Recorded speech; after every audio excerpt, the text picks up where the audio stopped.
makartier amwe yo mu gisagara ca Bujumbura nka Cibitoke, Jabe, Bwiza na Kinindo baramaze igihe bataronka amazi, aho bayarose naho akaza ku masaha yo mwijoro, ahandi akaza umwanya muto ku murango nk'uko twabibwiwe na bamwe mu bene igihugu twaganiriye. Hayi akunda kuza saa sita y'ijoro, saa 11 z'ubuca abakamyi.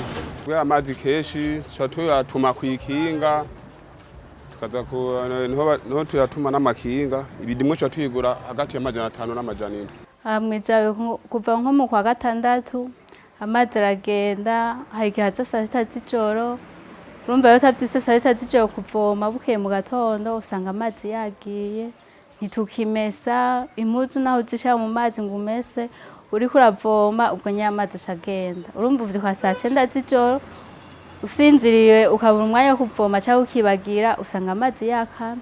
Bagasaba igisata kijejwe ivy'amazi gutorera inyishu ico kibazo, kuko haba abadandaza bo mu mazu y'uburiro canke abo mu mazu bibatera ikibazo mu kazi kabo ka buri munsi bakora.